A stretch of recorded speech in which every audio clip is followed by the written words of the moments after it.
Marupsing, miyoi 99% da makoy punshida mighty. Masigi maramni makoy na khangdaba, makoy na tawridaba thabak da, makoy na tawsinba, khangdaba kaya do makoy na khangdaba gine. Thasabidabra, nangsu masigi sapmanaba soibasi tawribra.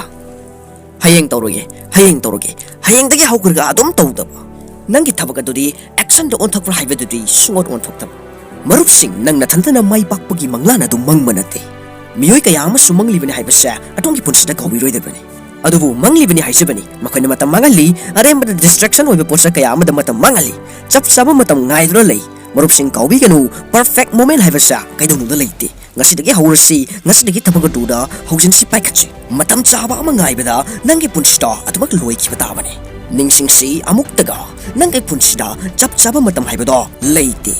sunglak sula aroi dawdu na ngaidru leikeno mudu matam mangangeno nang tabagdo on kachi nang itabagdo tisi nang kari pami habado kanchi wakal medium kaya nang angna bataraga nang itabagdo lip ki khanbadudi nang pangdabani mai pak pai basi nang nadauda nang lakta leibanati masidi nang kathokliba nang kayam hotariba nang kayam thawai yauri nang kayam pukning changi habaduda makhayam na polakani nang ki mon laurba nungai ra bafamududa nang ningai dana tumlingai matamda kanaguma kharadi ma ki thabak ado hausin karbani Nangna social media da kana da reels sing video sing chingkat tana yeng lady gaida midina tamsin khrabani mas kawri da nangna complain tawri gaida nangna excuse thi gaida kana gumba kharati makoi thabak ado action doino othokhrabani mai pak pa haibasidi apambani thoina suluna khanbiganu tawigum sung nangna khalibado mai pak tabi yade haibagi aseto wakhalodi leisi nang excuse thi ki haibra natraga na thabak ado hojik haujan ga haibra